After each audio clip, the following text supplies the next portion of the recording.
할렐루야.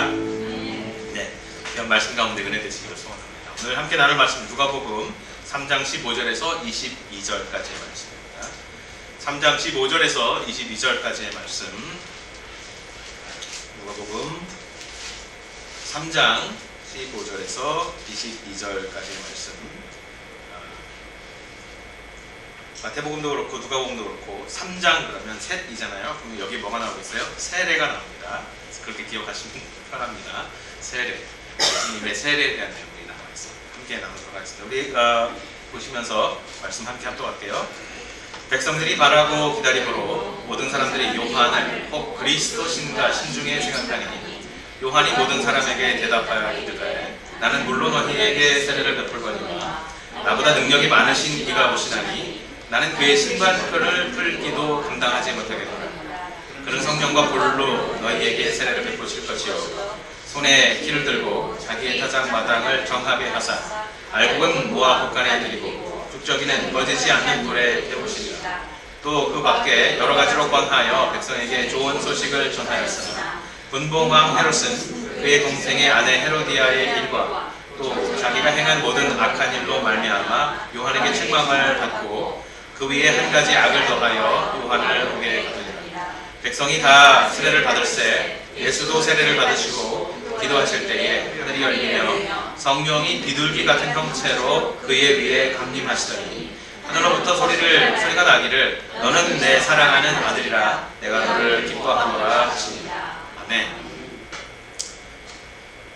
예수님의 기도에 대해서 누가복음에 있는 예수님의 기도에 대해서 우리가 함께 나누고 있습니다. 지난 주일에는 누가복음을 구성하고 있는 구조를 담당하고 있는 기도의 수미상관법이라는 얼개에 대해서 우리가 잠시 나누었습니다.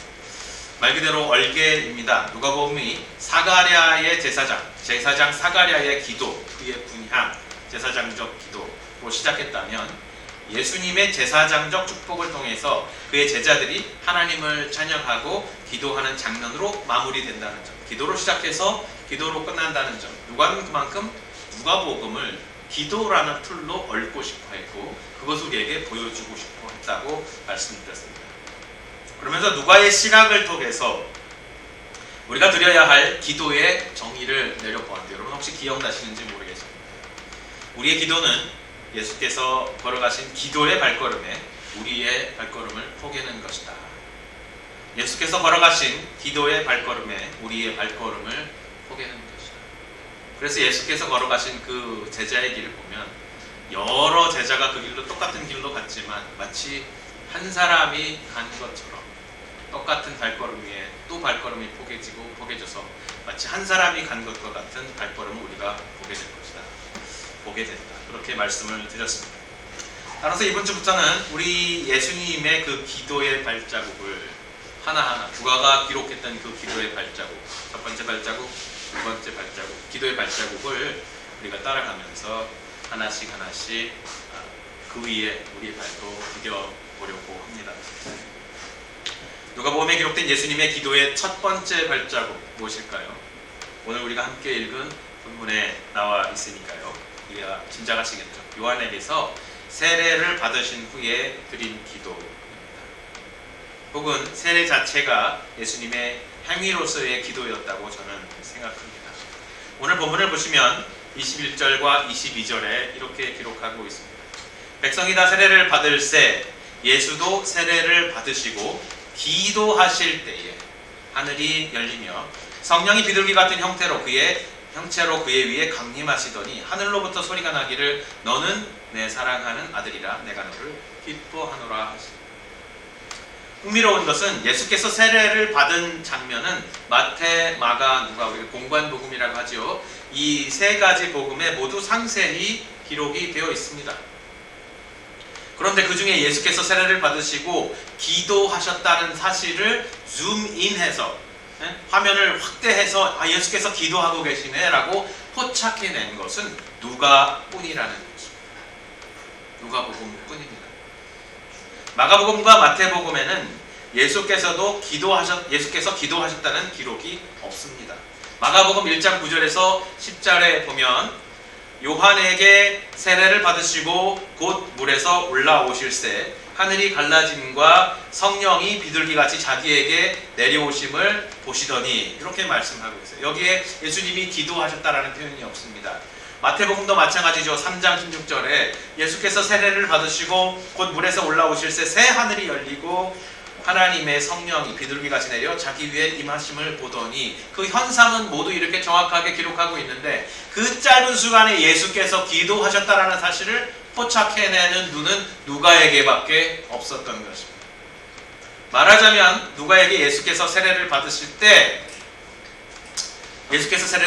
하늘이 열리고 그 하늘로부터 성령이 비둘기의 모습처럼 내려와서 예수님의 머리 위에 머물고 그 하늘에서 성부 하나님께서 성자를 향해 너는 내 아들이다. 내가 너를 기뻐한다.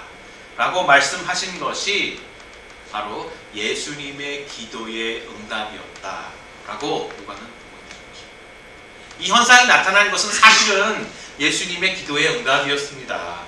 바로 예수님께서 공생애에 첫 발을 띄는 그 순간부터가 바로 기도였던 것입니다. 그렇게 우리에게 누가는 말해주고 있는 것입니다. 그러므로 예수님의 기도가 하늘이 열리게 했고 예수님의 기도가 그 열린 하늘로부터 성령이 그에게 내려오시게 했고 예수님의 기도가 그 열린 하늘로부터 아버지 하나님께서 땅에 있는 아들을 향해 아버지의 뜻에 순종해서 그 높으신 영광의 보좌에서 땅에까지 내려와 있는 그 아들을 향해 그 순종하는 아들을 향해 너무 기쁘셔서 내 아들이야. 너는 내 아들이야. 그리고 그 듣는 모든 사람들에게도 네가 내 아들이야. 내가 정말 기뻐하는 아들이야. 라고 선언하게 하셨다는 거죠. 예수님께서 걸으신 그 공생의 첫 걸음 바로 기도였습니다. 그가 자신의 공생의 첫 걸음, 기도의 걸음을 내디디면서 세례를 받으신 후에 이제 삶을 십자가로의 여정 전체를 아버지께 성령의 인도하심에 맡겨 드립니다라는 기도를 지금 드린 것이겠죠. 그래서 그런지 예수님께서 공생애 처음에 주님 나의 공생애를 나의 모든 생애를 십자가로 가는 이 걸음을 주님께 맡겨드립니다 라고 기도했던 예수님께서 그의 사역 마지막에도 마지막 십자가에서 죽으실 때 그가 어떻게 기도했는지 여러분 알고 계신지요? 그가 마지막에 십자가에서 숨을 거두시면서 내 영혼을 주님께 맡겨드립니다. 그가 공생애를 시작하면서 기도하셔서 그 공생애를 주님께 맡겼던 것처럼 아버지의 뜻에 성령의 인도하심에 맡겼던 것처럼 그가 마치시면서 주님 이제 다 마쳤습니다. 이 길을 주님께 이제 내 영혼을 주님께 맡깁니다. 그렇게 기도하셨다는 것입니다. 그의 공생애의 첫 걸음과 마지막 걸음이 다 기도였다는 것이죠. 그 십자가에서 주님께 기도한 장면도 누가만 포착했습니다. 다른 사도들입니다. 누가의 눈에는 예수님께서 기도하신 그 모습들이 차근차근 다 찍힙니다. 우리를 위해서 찍어주신 것이죠. 얼마나 귀한 말씀입니다. 자, 이렇게 예수님의 첫 사역의 걸음이 두말할 것 없이 기도였다고 우리는 깨닫게 되었는데요. 누가가 지금 여기에 힘을 주어서 강조하고 있는 그 강조, 예수님의 첫 걸음이 기도였다는 것이 우리에게 그렇다면 어떤 의미가 있는지 한번 살펴보도록 하겠습니다. 누가는 왜 마가와 마태가 놓친 이 세례 장면에서, 특별히 이 세례 장면에서 예수님의 기도를 집요하게 붙들고 포착해낼 수 있었던 걸까요? 왜 그렇게 했던 걸까? 누가가 여기서 말하고 싶은 것은 무엇일까? 이 질문에 대해서 딱 두 가지 관점을 우리가 살펴보았으면 합니다. 첫째는 예수님의 기도의 걸음이 처음부터 십자가를 향해서 있다는 것을 누가는 보여주고 싶어 했던 것이었습니다. 그의 걸음이, 그는 첫 걸음부터 기도로 그의 공생의 걸음을 떼셨는데 그 기도가 자신의 공생의 첫 걸음을 십자가를 향해서 얼라인하는, 방향을 잡는, 십자가를 향해서 걷게 하시는 그 첫 걸음이었다라고 말씀하고 있는 거죠. 둘째는 그렇다면 예수님의 이 십자가로의 걸음에 우리는 어떻게 우리의 걸음을 포기할 수 있는가? 어떻게 예수님께서 걸어가신 이 십자가의 걸음에 우리의 걸음을 포기할 것인가? 라고 하는 것을 살펴보도록 하겠습니다. 첫째, 예수님의 이 첫 기도의 발걸음이 십자가로 향해 있었다는 것을 우리는 성경은 우리에게 어떻게 말해주고 있는가? 의구심을 가지고 살펴보겠습니다. 신학자들은 예수께서 세례를 받으시고 기도하셨을 때 일어난 이 엄청난 현상, 하늘이 열리고 성령이 임하고 그에게 하나님께서 내 기뻐하는 아들이라고 선언하신 것이 그저 우연히 하나님께서 갑자기 예수께서 세례를 받으시고 기도하시는 걸 보니 너무 마음이 기뻐서 그냥 갑자기 발사인 그의 아이디어가 떠올라서 하늘을 확 여시고 성령을 내려주시고 그에게 말씀을 하셨다는 것이 아니라 이 장면이 바로 구약에 예언된 이사야 선지자가 예언한 선언이었다, 예언이었다, 그렇게 우리에게 말해주고 있습니다. 이사야 42장 1절에 이렇게 말씀하고 있어요. 히브리어 성경을 번역한 우리의 개역 개정 성경이 이렇게 말합니다. 내가 붙드는 나의 종, 내 마음에 기뻐하는 자, 곧 내가 택한 사람을 보라. 내가 나의 영을 그에게 주었은즉 그가 이방의 정의를. 자, 이스라엘 사람들이 읽는 성경은 같은 구약이지만 두 가지가 있습니다. 이렇게 히브리어로 쓰여진 히브리어 성경이 있는가 하면 이스라엘이 바벨론에 멸망하고 바벨론의 니느웨에 끌려가고 바벨론에 사는 지역에 살다 보니까 그들이 쓰던 아람어를 쓰게 되죠. 히브리어를 잃어버리고. 그러니까 히브리어를 잃어버리니까 또 그러다 보니까 또 헬라 시대를 지나가니까 이제 그리어서를 또 쓰게 되었습니다. 몰라요. 모국어를 잃어버린 마치 저희 2세들처럼. 그래서 이스라엘의 학자들이 성경학자들이 성경을 헬라어로 번역했는데 그 헬라어로 번역한 구약 성경은 조금 달라요.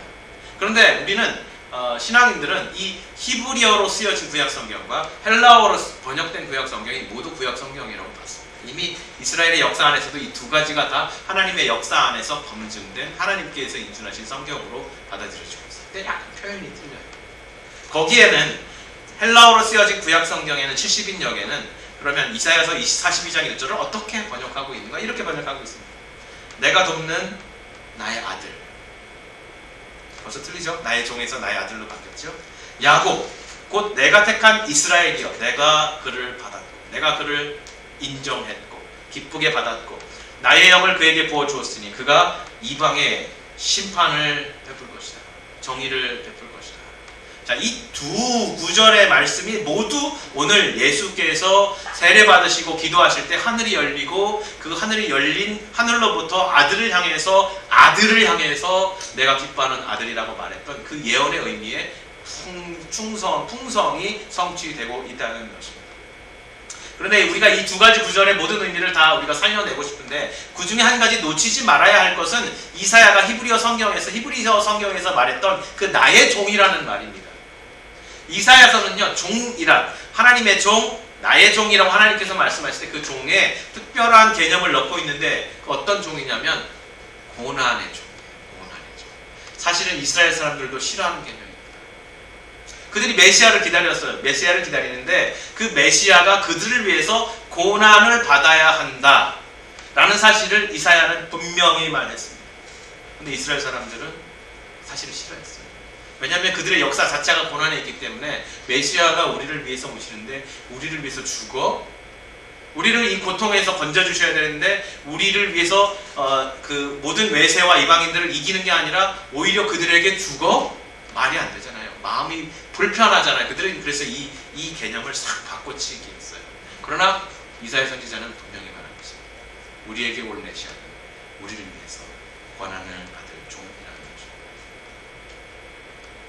그 고난을 받을 종이 하나님의 아들로 우리에게 오셔서 그가 기도하셔서 하늘을 여시고 성령을 받으셨고 하나님의 공의와 심판을 이루실 것이고 하나님의 기쁨을 이루실 것이다 라고 예언했는데 그 예언의 말씀이 예수께서 오늘 세례를 받으실 때 온전히 성취되었다는 것입니다.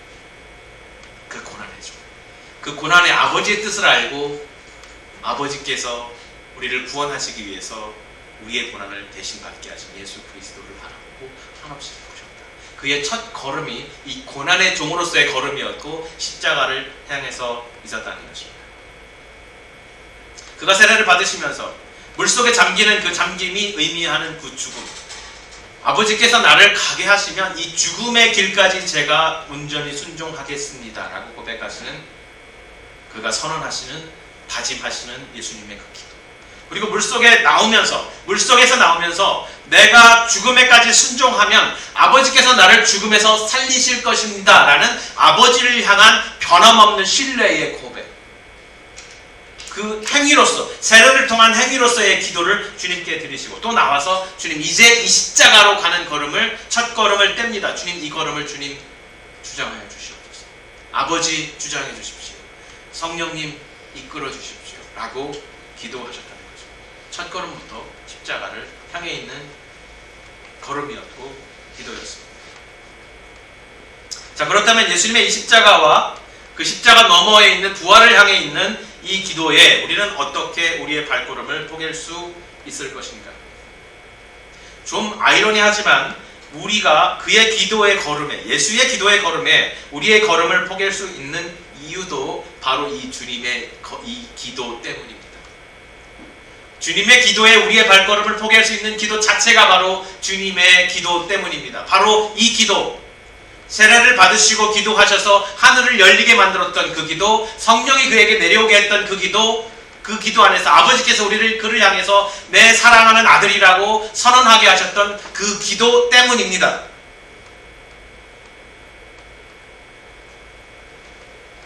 예수께서 세례를 받으심의 행위의 기도, 그리고 그의 언어의 기도를 통해서 열린 그 하늘이 역사적인 계기, 역사적인 사건이었다는 것입니다. 말하자면 그때 열렸다가 예수님이 기도하니까 그때 잠깐 하늘이 열렸다가 하늘이 닫혔다는 것이 아니라 예수께서 오셔서 아버지와 소통하셔서 하늘을 열어놓으신 그 이후로 한 번도 하늘이 닫히지 않았다는 것입니다.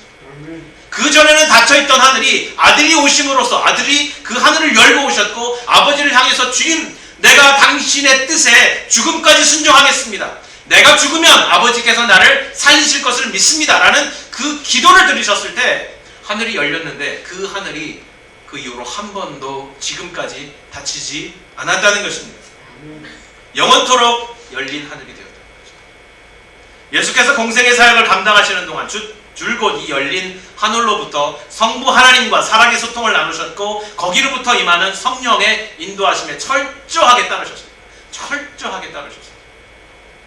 성령께서 능력을 발하게 하시면 귀신도 내어쫓고 병도 치유하시고 배고픈 자를 먹이시고 폭풍을 잠잠케 하시고 물 위를 걷기도 하셨습니다. 하지만 반대로 아버지의 영광을 위해서 성령께서 사람의 연약함에 처하게 하실 때는 사람의 몸을 가지고 사람이신 예수 그리스도께서 철저하게 배고프셨고 철저하게 상처 입으셨고 철저하게 슬퍼하셨고 분노하셨고 철저하게 낮아지시고 쓰러지기까지 하셨다는 것입니다.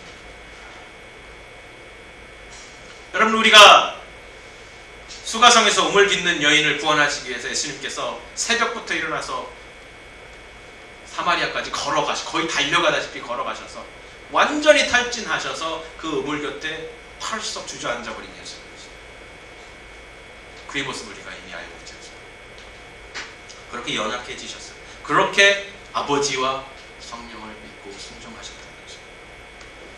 그 예수께서 이제 십자가에 죽으시고 부활하셔서 승천하시면 그 열렸던 하늘이 다시 닫혔느냐? 그렇지 않다는 것입니다. 그는 승천하시면서 그의 제자들을 축복하셨습니다. 누가복음 24장 50절에서 53절 말씀, 거기서 이렇게 말씀하고 있어요. 예수께서 그들을 데리시고 베다니 앞까지 나가사 손을 들어 그들에게 축복하시더니 율로게센, 축복하시더니 축복하실 때에 그들을 떠나 하늘로 올려지시니 승천하셨다는 것이죠. 그들이 그에게 경배하고 큰 기쁨으로 예루살렘에 돌아가 늘 성전에서 하나님을 찬송하니라. 똑같은 단어, 축복하셨다와 똑같은 단어, 하나님을 찬송하니라, 율로게오 또 쓰고 있어요.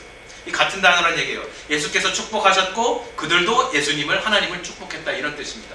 왜 찬송하다로 번역했을까? 이것은 이스라엘 사람들이 매일 아침 하나님께 드리는, 말씀드렸죠, 18번의 기도가 있다고 말씀드렸죠. 그 이름이 시몬의 에스레이라는 기도예요. 아침마다 그들은 18, 기도문도 상당히 길어요. 이걸 다 외워서 18개를 거의 한 3-4페이지가 되는 것 같아요. 그걸 다 외워서 히브리어로 같이 기도합니다. 그런데 그 기도문마다 반복되는 표현이 바라카 아타 아도나이, Blessed are you Lord, 주님 찬양 받으시옵소서. 이렇게 표현이 계속 반복이 돼요. 매번 기도들 18번의 기도를 들을 때마다 베라카 아타 아도나이, 주님 찬양을 받으시옵소서. 그래서 우리 소리가 18번 축복의 기도라고 합니다.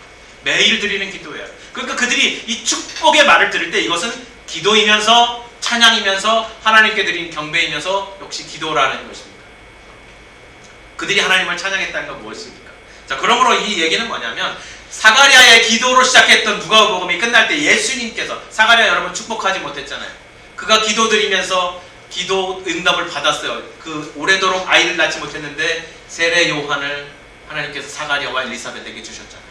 기도 응답은 받았지만 제사장으로서 분향하고 나서 나와서 이제 이스라엘 백성을 축복해야 되는데 축복하지 못했습니다. 입이 닫혀서, 입이 막혀서 천사가 그의 입을 막아버렸죠. 믿음이 없었기 때문에. 그러나 예수님께서 그의 기도의 일생을 다 마치시고 십자가에서 제물이 되어서 유일한 제사장이 되어서 스스로를 분향하시면서 온전한 기도의 드림을 드렸을 때 그가 이제 그 이후에 나와서 지금 제사장이 되셔서 제자들에게 축복하고 있는 것이죠. 손을 들어서 축복하고 있죠. 구약에서 손을 들어서 축복하는 것은 누가 하는 것입니까? 제사장이 하는 것입니다. 영원한 대제사장이 되셔서 제자들을 축복하니까 그로부터 제자들도 그에게 기도할 수 있게 됩니다.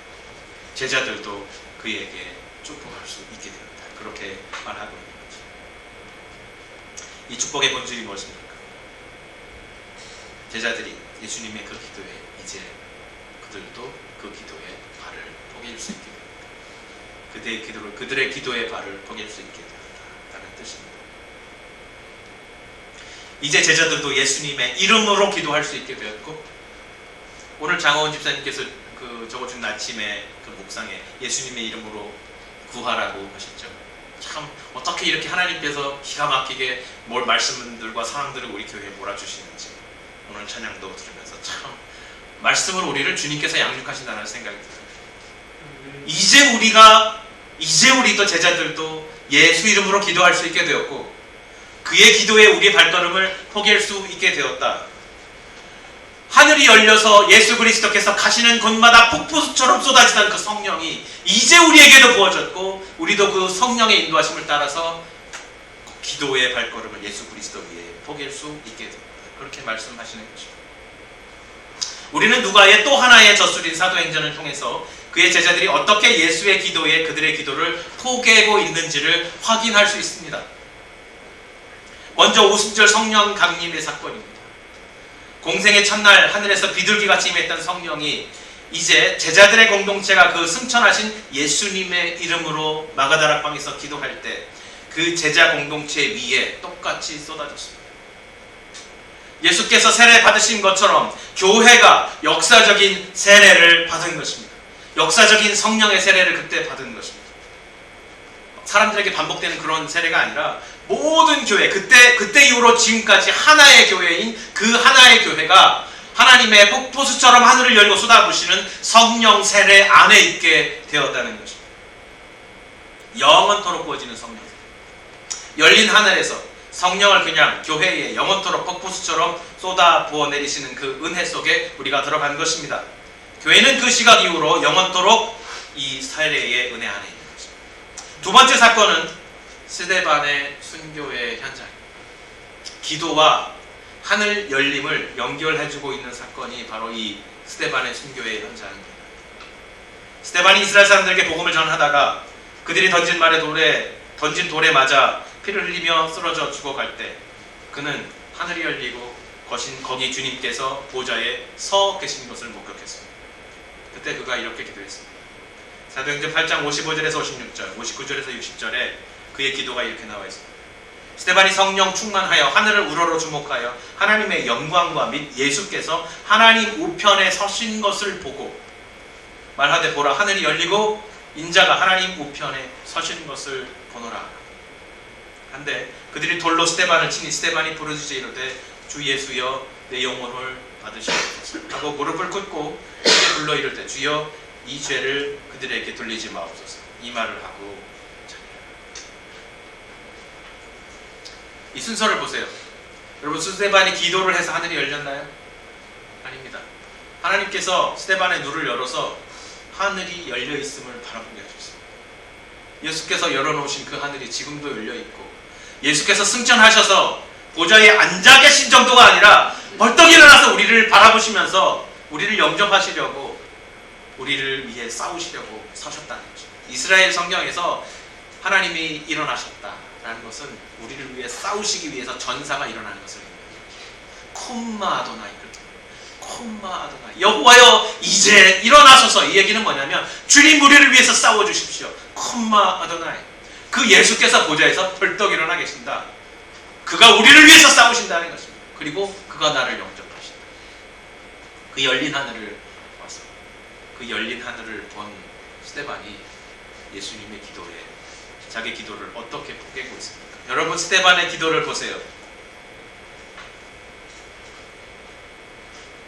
주여 내 영혼을, 주 예수여 내 영혼을 거두시옵소서.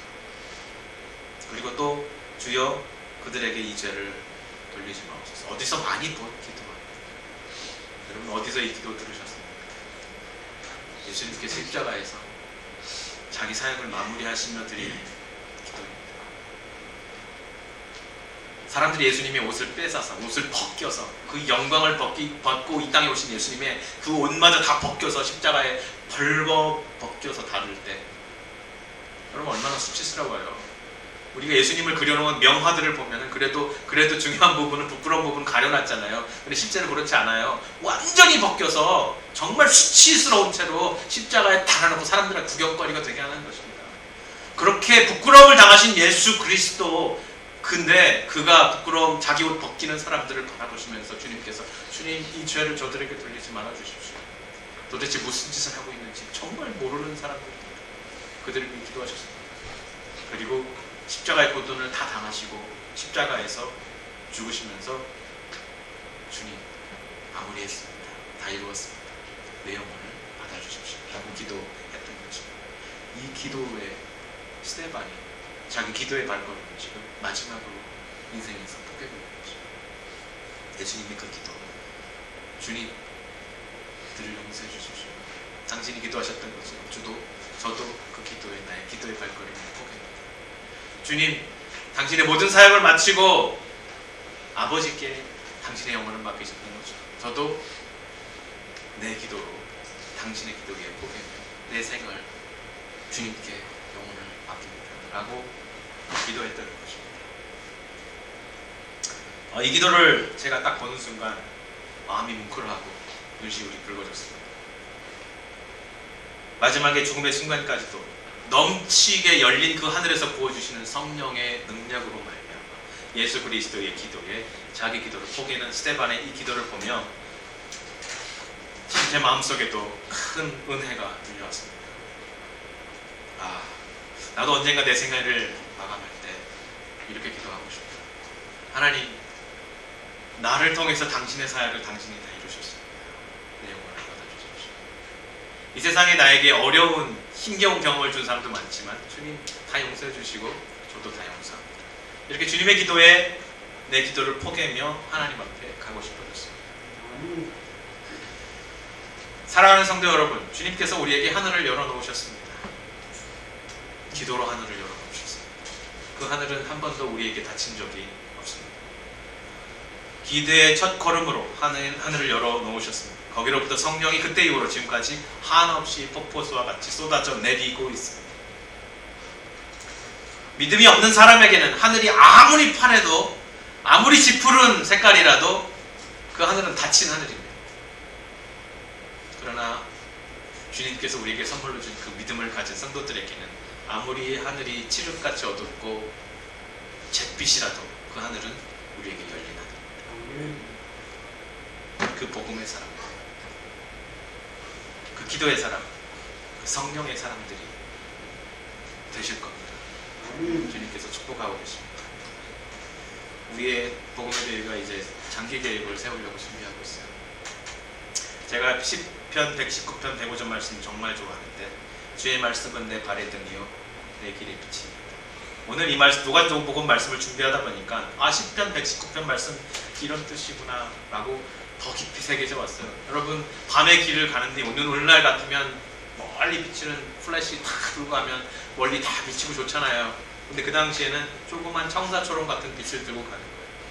바로 앞에 이렇게 안 비추어집니다. 조심조심 걸어가는 거예요. 하나님 왜 이렇게 이런 메시지를 우리에게 주셨을까?